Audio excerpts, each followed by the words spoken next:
All right. Good morning, everyone. Welcome to our first meeting with the National Points of Contact for the project Caribbean Mapping of Treatment and Prevention Institutions and Training Needs Assessment. I am Isabella Araujo, and I am a member of the Demand Reduction Unit team here at OAS-CCAD. Thank you for joining us today and for making the time to assist us with this important initiative. We greatly appreciate your support and your dedication to this project. So the goal of our meeting today is to provide you with some useful information about this mapping and training needs assessment that we are going to perform in 2020 in the Caribbean region. So we will start with a brief presentation of the project, including some background information, present the project goals, outcomes and timeline, the instrument that will be used to collect data, and we will also discuss how our collaboration will work in the next coming months. Dr. Ken Douglas, our lead consultant for this project, will also be presenting for you today. But before we start, I want to invite two important persons to deliver some opening remarks and welcome you to this session. We have here today with us our Demand Reduction Unit Chief of OAS-CCAD, Ms. Jimena Kalowski. And we also have Mr. Michael Tucker, Executive Director of the National Drug Council on Drug Abuse, Jamaica. So I would like to now pass the floor to Jimena. Jimena, welcome and good morning.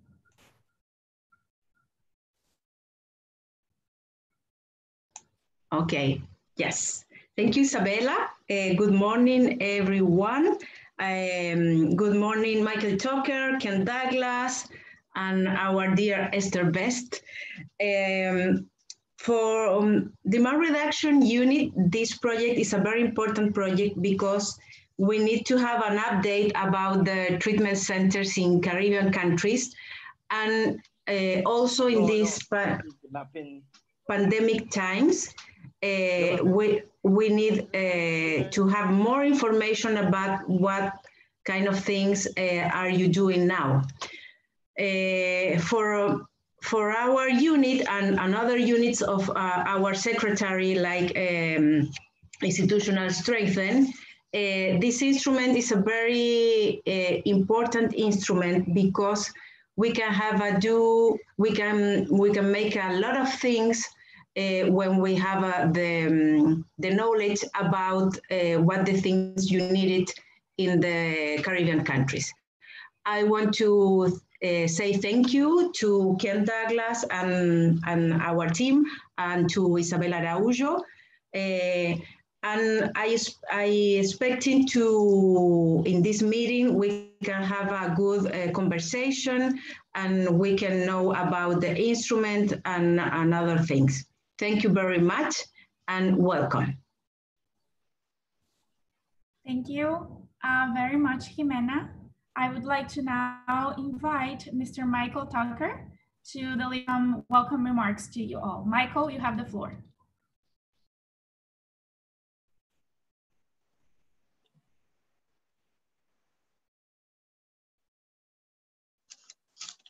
Oh, all right. Good morning, colleagues.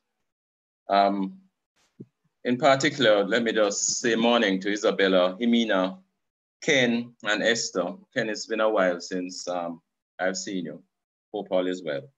So good morning again, colleagues. I greet you all well and trust that you are all navigating these challenging times as best as possible, both personally and professionally. On behalf of Jamaica and the wider region, I would like to thank the Demand Reduction Unit of CCAD, spearheading this timely exercise, and extend a warm welcome to all participants for this first working group meeting.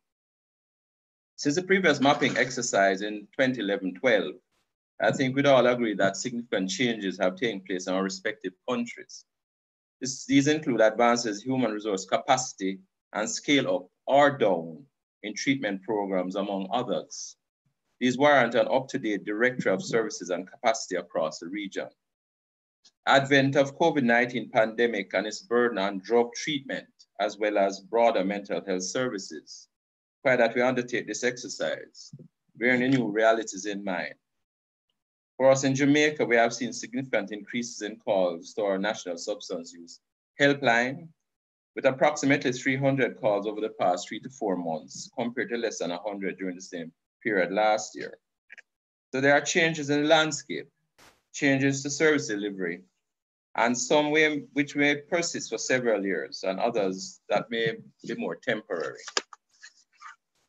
Most, if not all, Caribbean countries benefit from the previous mapping exercise, which was one component of the broader framework under the PROCER initiative that first identified the key stakeholder agencies, along with priority needs and capacity across the region. The aim was to develop regional standards and competencies through the prevention and treatment curricula, with close collaboration with regional organizations and academic institutions. The extent to which all components were achieved may have been variable across countries, but we know that the Directorate of Services was a concrete output from this mapping exercise. My encouragement is that we carefully consider the purpose, methods, and intended outcomes of this mapping exercise and clearly articulate it so that we can all be on the same page. I think I can speak on behalf of all countries to assure CCAD for a commitment to this mapping exercise to ensure that accurate data will be gathered according to the protocol that we agree on. And I also hope that, like the previous mapping exercise, that this will be the first step in a broader strategy to improve demand reduction services on respective contexts. I just thank you again, CCAD, for this ongoing support of the important work that we do. And I am looking forward to this exercise. Thank you very much. Thank you very much, Michael, for your remarks and also for all the support that you have provided to CCAD throughout the years, especially with regards to this specific project in the Caribbean region. So now I would like to start our presentation, but I also want to let you know that once we conclude the presentation, there will be a space for each and every one of you to ask questions. So please just raise your hand and then we'll call your name and then you can ask your questions, or you can also type your question in the comment box in the bottom of your screen. So let me share my screen.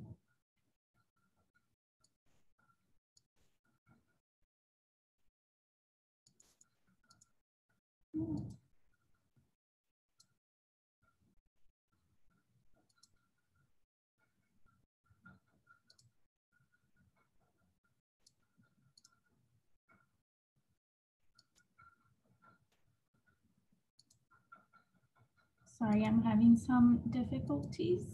There we go.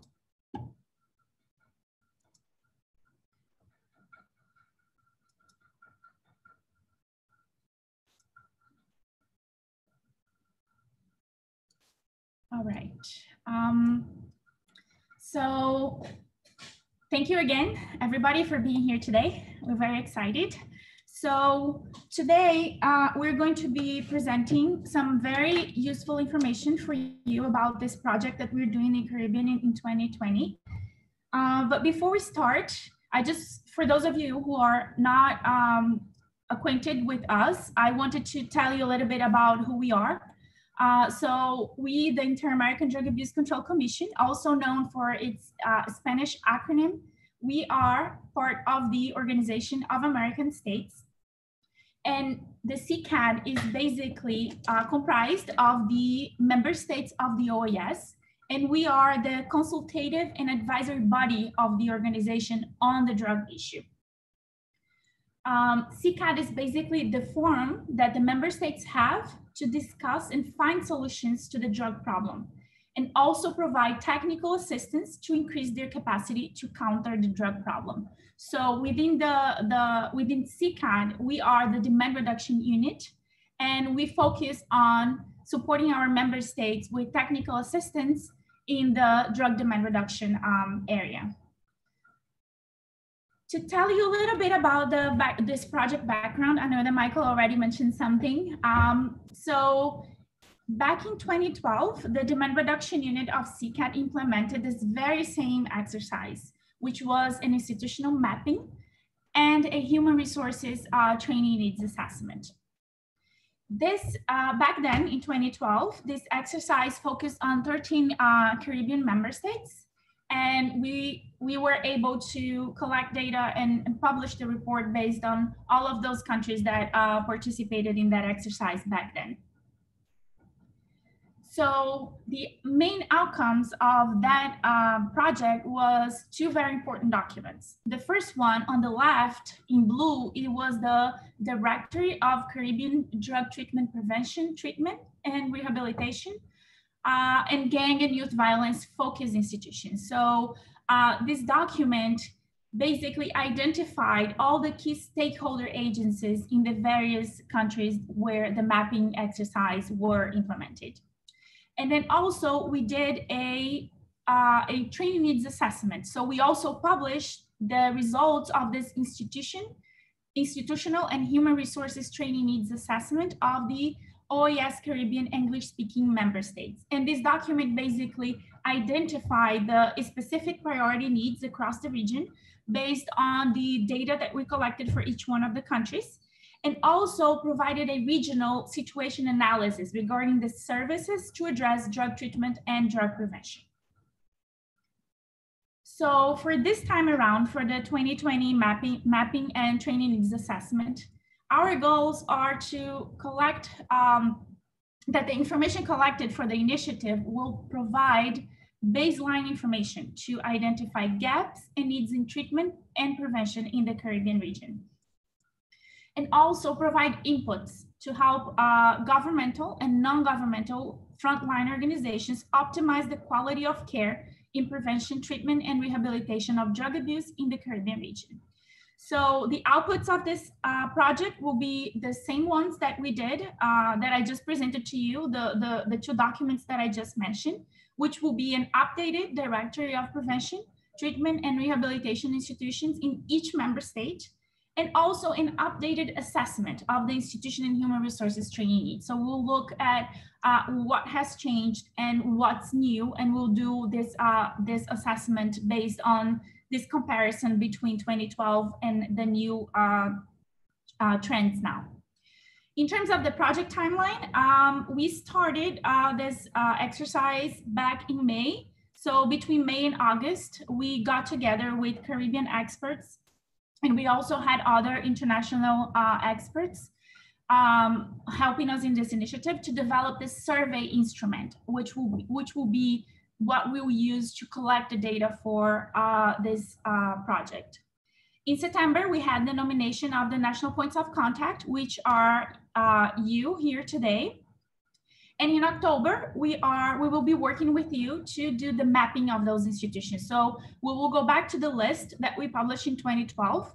We will, but this time around, we'll not only identify the treatment institutions that we did back in 2012, but we will also identify prevention institutions. So this mapping will be a little bit broader than the one we did in 2012.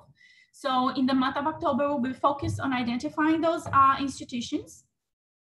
In November, once they are identified, we will share the survey that we developed, and we'll do the data collection process. In December, we are planning to do the data analysis and hopefully publish this report by January 2021. So now I would like to invite Dr. Ken Douglas to continue with the presentation. Ken, you have the floor.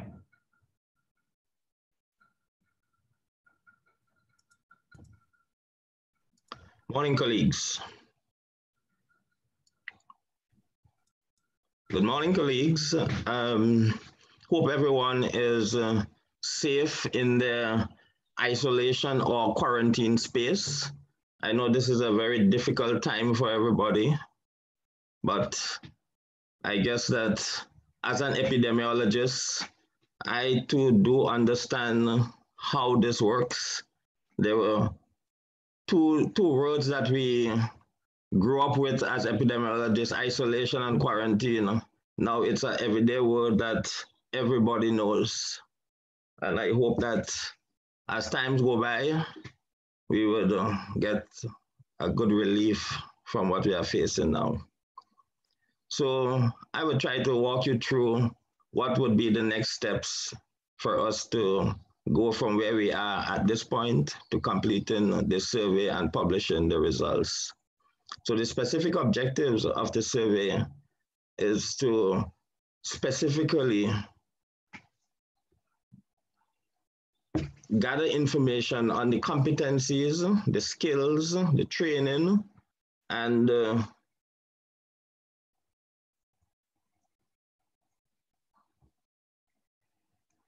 I'm getting problems with a screen that keeps coming up. So let me start over.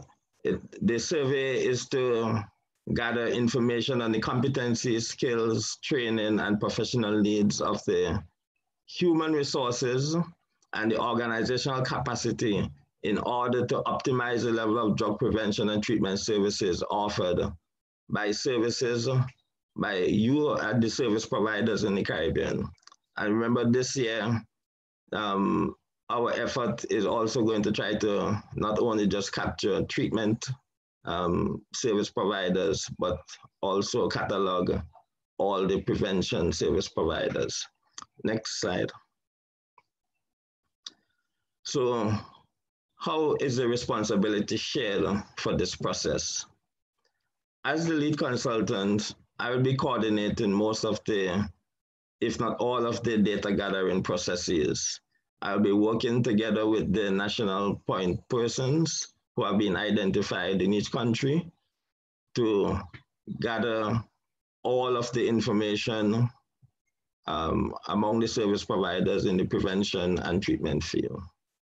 I can be contacted either by WhatsApp, the number is there, and or by email. And you all have already gotten accustomed and is familiar with Isabella. Next slide. So what information is going to be collected? The information that we are going to collect in this round is a little broader than the information in the last round, but it is set out into 11 sections, and I think that this makes it a little easier to comprehend and a little more comfortable in terms of navigating through the questionnaire. So we are going to collect contact information, organizational profile, human resources. What are the human resources at the service agencies? What other resources does the service agency have to enhance treatment and or prevention services? What are the specific drug treatment services that are available? How effective, what are the performance of the organization? What has that performance been over time? Training and the training needs. What do you perceive to be your training needs at this moment? What other services are offered at your service as a service provider? What is the perception of the problem and any new drugs that might be appearing at the community level or at the national level? And because of the pandemic, we want to see how has COVID-19 affected treatment services? Has the demand for treatment services been the same? Has it waned? Is there something that each country is doing that is complementing how they offer services now in this pandemic period? And the last section, we're going to look at trying to catalog all the prevention services. Next slide. So who will actually respond to the questionnaire? The national points of contact will help us to identify all the treatment and prevention institutions in each country.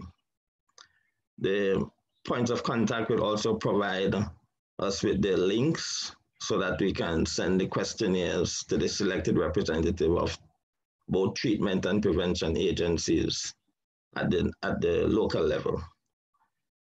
These designated representatives will work with the agency management to complete and submit the survey electronically. And I would provide additional support or all the support that is necessary to make sure that this is accomplished in an easy and concise way. Next slide. So how do you respond to the survey questions? The response is pretty easy. The survey is designed in the program SurveyMonkey.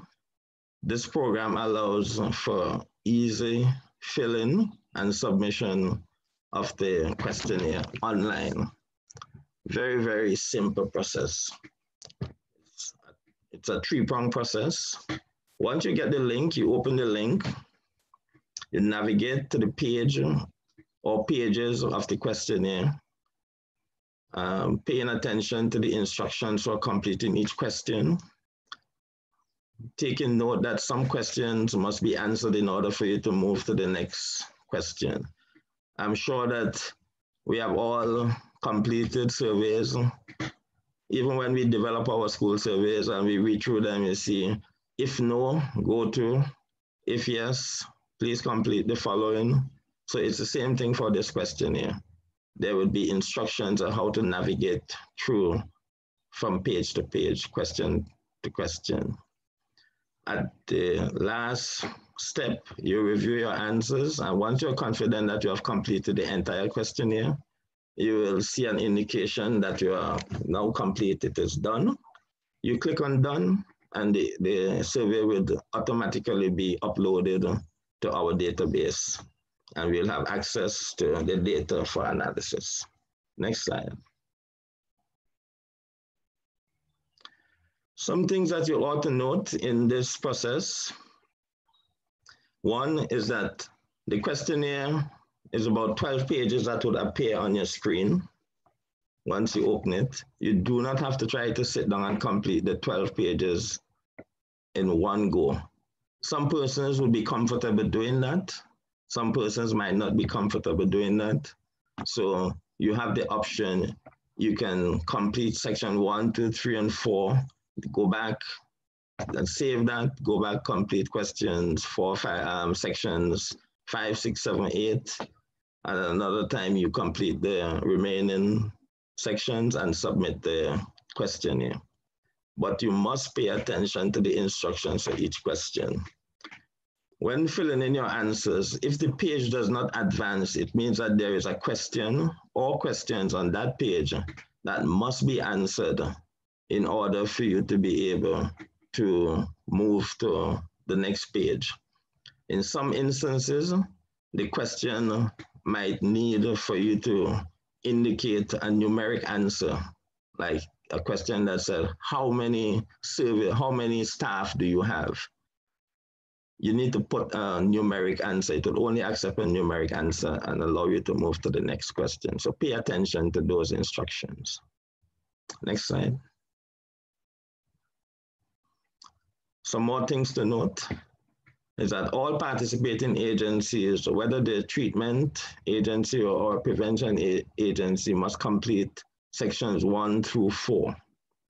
At the end of section 4, the agencies, you'll be asked a question, are you a dedicated prevention-only service provider?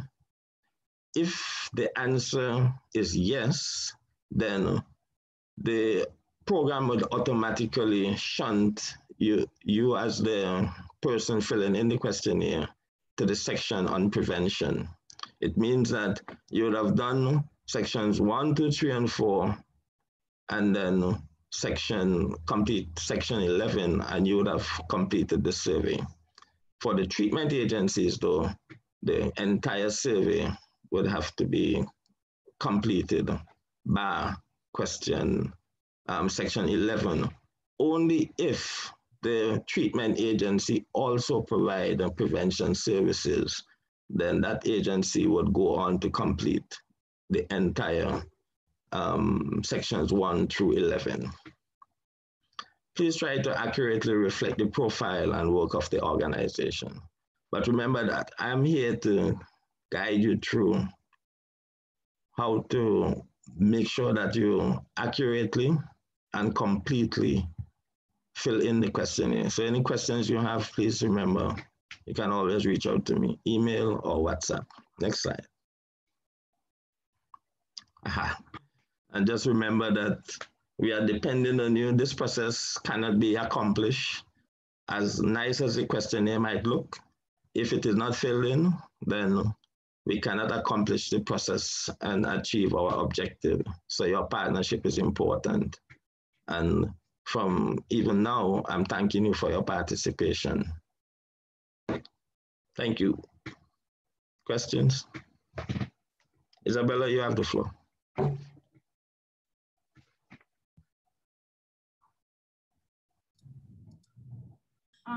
Thank you very much, Ken, for the presentation.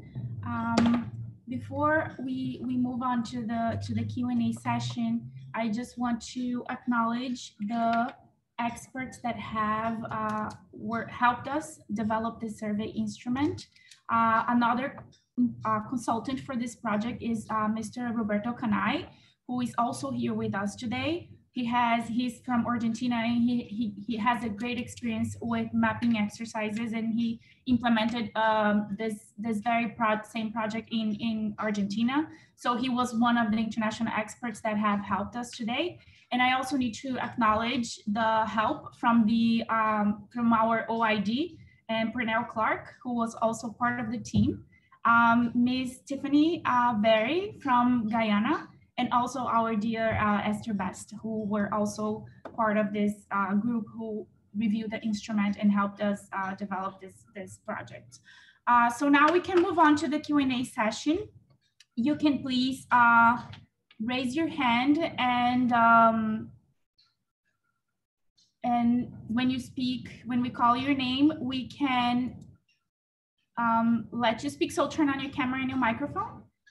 So please feel free to ask any questions that you have regarding to the questionnaire, to the process.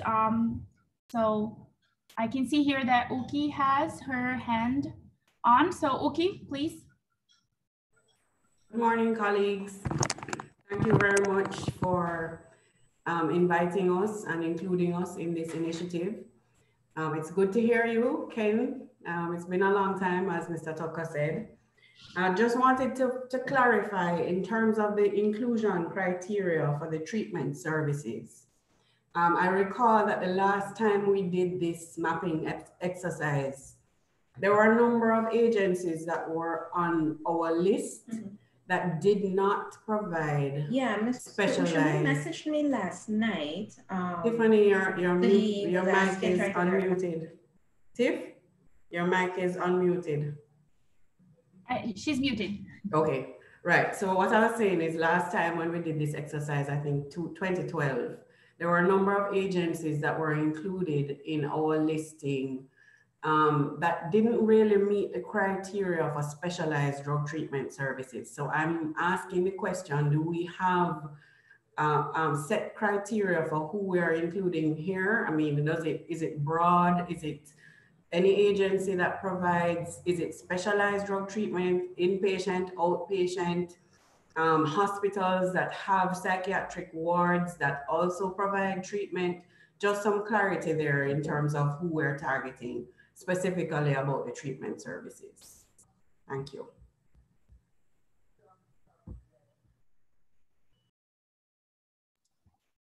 So I would take that question, Isabella. Thank you. The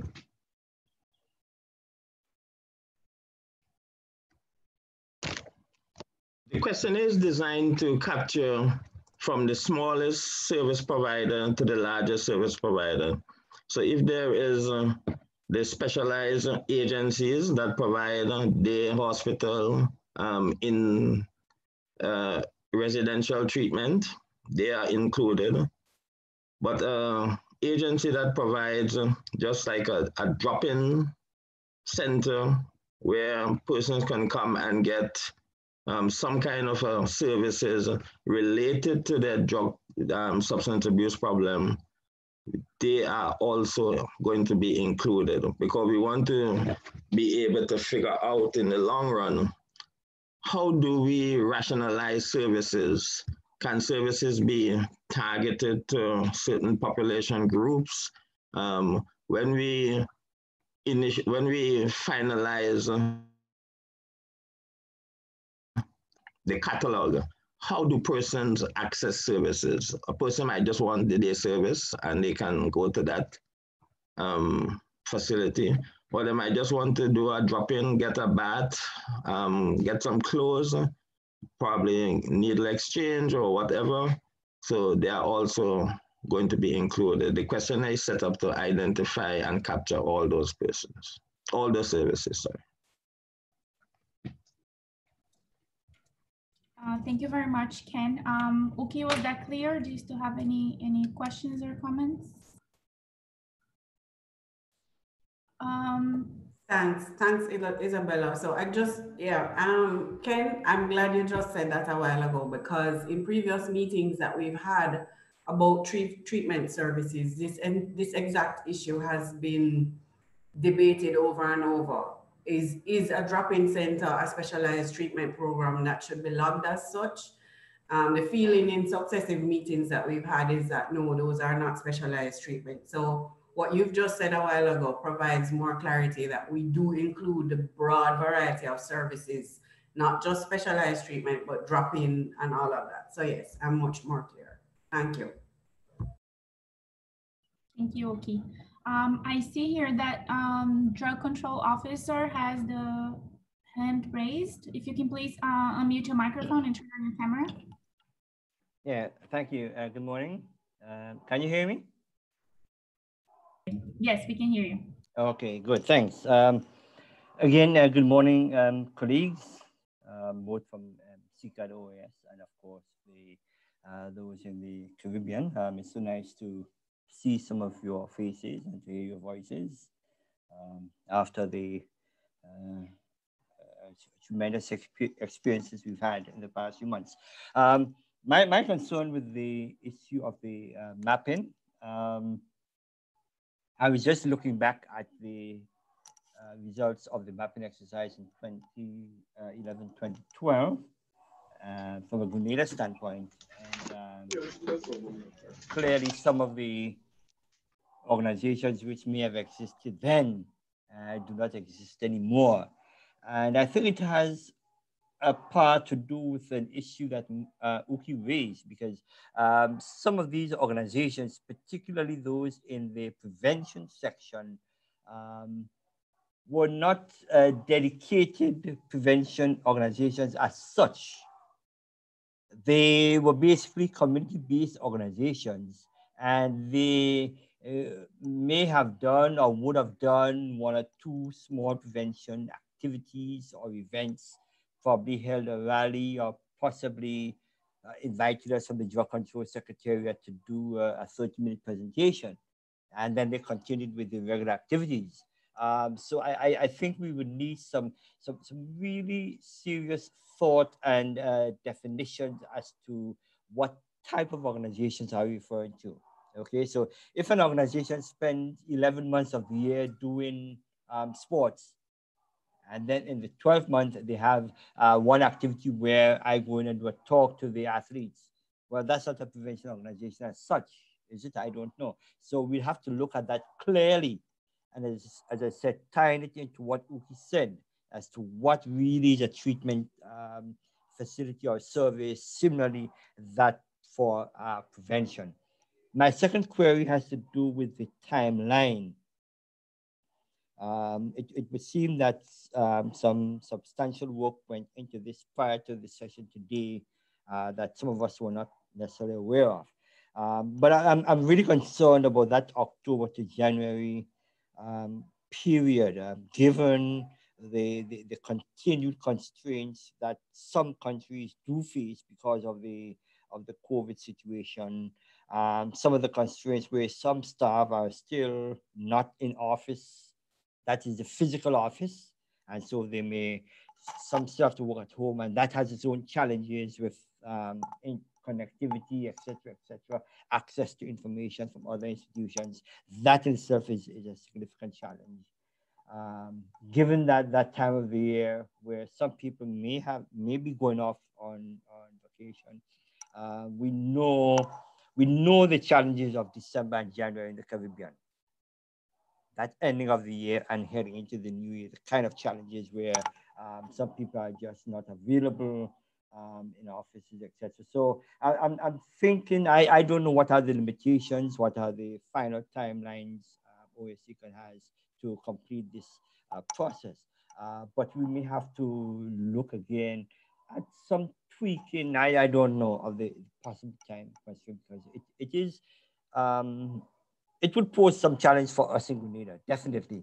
At the moment, we are in the midst of a couple of 2 or 3 surveys based on the situation with the COVID, and some of the same organizations we are working with. And, you know, some of them are telling, look, for the past 6 months, we have been bombarded with so many questionnaires from so many different agencies, both local, regional, and of course, international. And to come and tell them now in October, November, another survey again, it is taking a toll on some persons. So I just wanted to raise that, those issues. Thank you.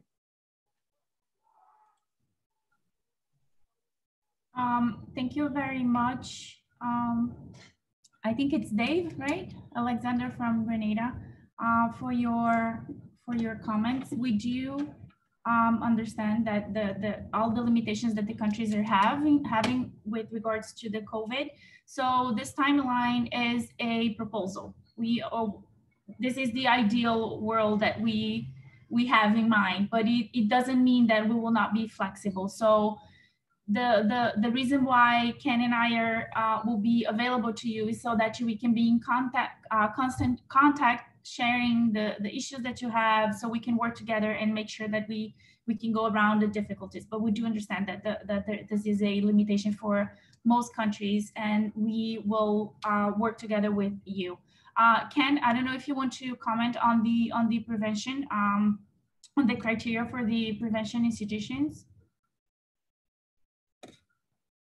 Or Roberto as well, please. Roberto is the other consultant working with us in this project, so please feel free to join.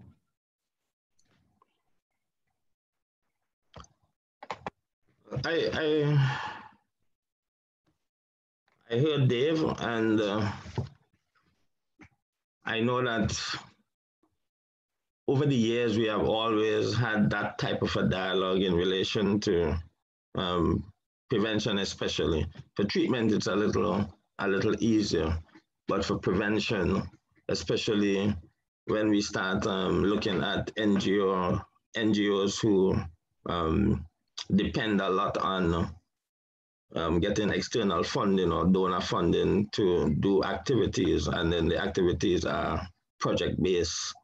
So I would give it some thought, something that we will have to discuss in the working group in a next day or 2, and try to come up with,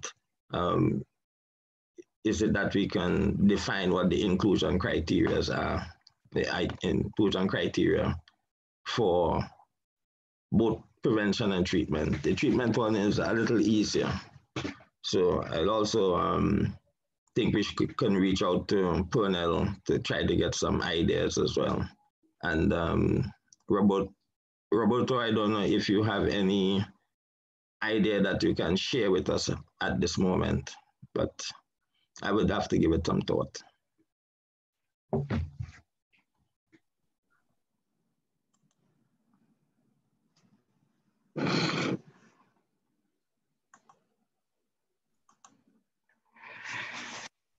Hi, good morning, everyone. Morning. I think it's a great idea, suggestion. It's very important to do a test and after ask the questions we can, or the team, but it's important make a test in try version. The questionnaire is easy and is and contemplate the treatment and prevention indicators. But it's important make a test, a previous test. Is my suggestion.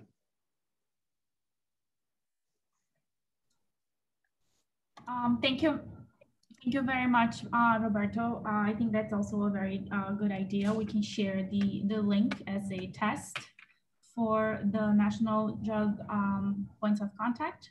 And then we can and also can thank you for, we can also reach out to the OID so we can have, since prevention institutions are harder to define since religious organizations or other groups can be delivering prevention programs, but not necessarily have a program that is evidence-based or a structure that have a continuous delivery, such as a National Drug Council, for example, or maybe a Ministry of Education implementing any specific school-based prevention program in the school. So we sure can try to pin down a little bit better the criteria for the prevention institutions so that we have a consistent mapping of those institutions with the same profile and help out with the identification of the target audience for the prevention.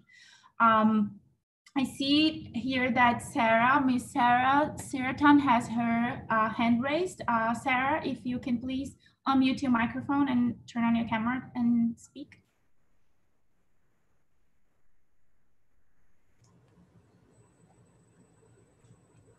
Hi, good morning, everyone.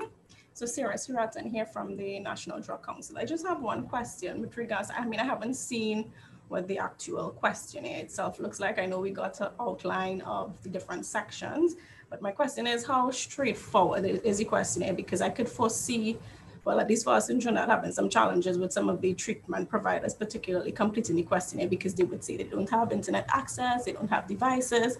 So is it an instrument that can be completed via like a tele interview by the NPO and the information completed by the NPO itself on behalf of the agency? Or is it too complicated? I don't know what the content of the questionnaire itself looks like. So is it easy enough for the NPO to complete on behalf of the treatment center via tele-interview, just in circumstances where the person does not, or the agency does not have internet access or any devices to be able to complete the questionnaire? Because I could foresee us having that challenge here. Thank you. Thank you very much, Sarah. Ken, would you like to respond to that? So that's a good question. What we also would do is to share a PDF file of the entire questionnaire. So you can send the PDF file, or bearing in mind, you said the difficulty might be that the agency might not have internet connection. But if there is some way that the internet file, the PDF file, which is paper-based, could be shared with the institutions, they would see all the questions. In a previous mapping exercise, what I also encouraged was that institutions can fill in that paper-based one and send it back to the NPO, and the NPO can do the input on their behalf. So that's also an option. But the question is very straightforward. Once someone has access, it's the questionnaire could be completed in 45 minutes. For institutions that might be a little hesitant, if we can also share a paper-based one, and they can take the time, fill in the paper-based one, and the NPO can assist in uploading the file. Thank you very much, Ken. Another thing to point out is that the SurveyMonkey allows for filling out the questionnaire if you have a phone, you can also answer through your phone. Ideally, you would do in a computer because it's it's a long, relatively long questionnaire, so you can see all the options, but you can also use your phone to answer the question, or alternatively, you would have to send the PDF printout to the person in case they don't have access to the internet. I see here that we also have Errol from Belize with his hand raised. Errol, would you like to share your comments with us? Hi, morning. Trying to get this to work. Yeah, not to sound repetitive or anything.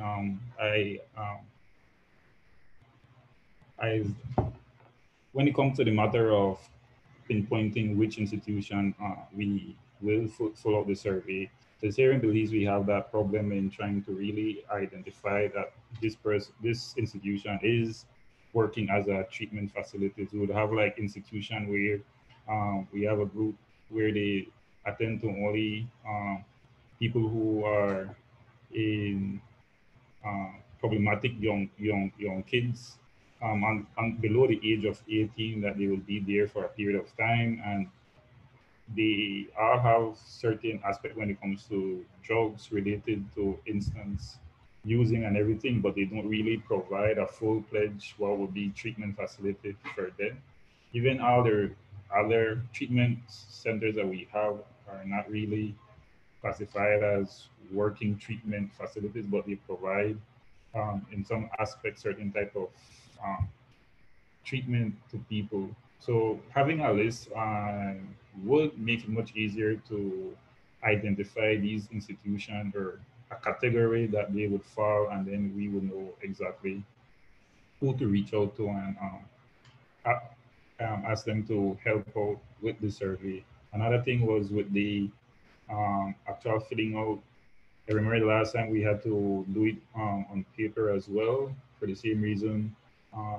The person was not really good with technology, so identifying who in the institution, apart from the person in charge, can really fill out the survey. That would also help.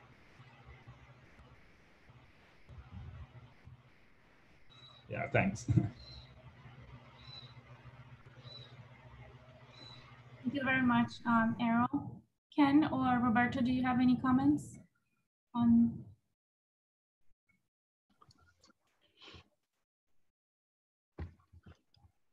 I guess as Roberto said, we'll have to, the institutions will have to take the questionnaires and work through the questionnaires with the service providers.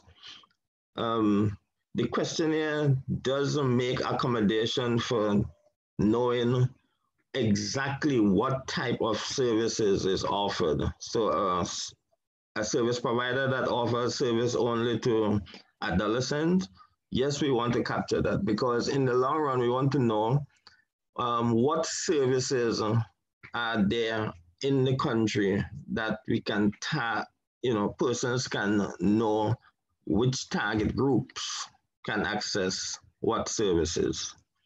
So the questionnaire is pretty well designed in order to capture that level of service provision. I think that the whole issue of whether it is a registered service provider with the government or a recognized service provider with some authority, agency of authority, is left up to the, at the national level. But in order for us to be able to actually say that we know for sure in Belize there is an agency that provides services to young adolescents. There is an agency that provides services to women and children, to the homeless. Those are the things that we want the director to be able to help us to identify. So I think that I would go for an all-inclusive inclusion criteria, but we'll discuss it and inform the countries.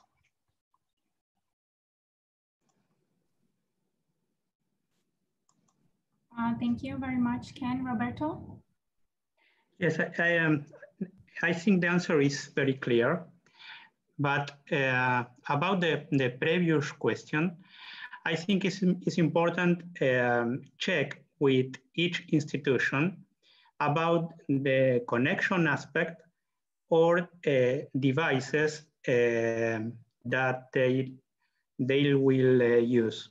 This is very important for examine with every institution the difficulties and the support for connection or devices problems.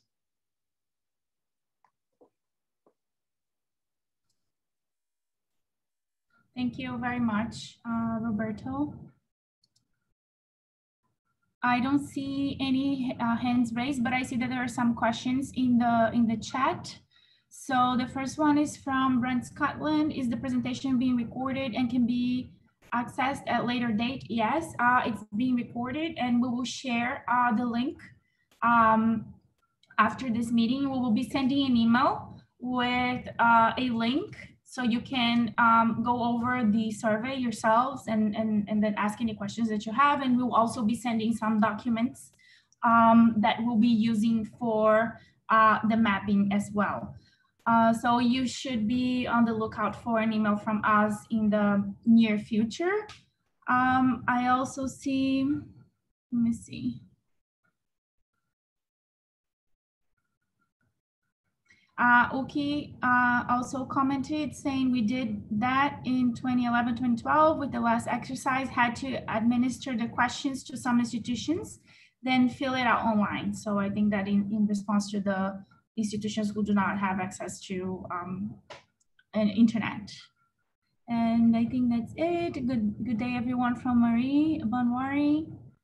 I see no more questions or hands raised. So I think it's safe to say that we have reached the end.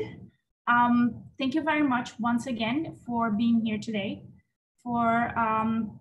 We're looking forward to working with you in this very important project. Like Ken said before, we are available to answer any questions that you have. So please feel free to reach out via email or WhatsApp. And I think that's it. Thanks again. And I'll hope to see you all soon. Bye-bye.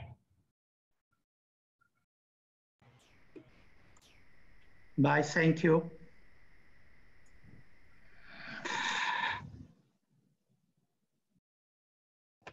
Bye, everyone.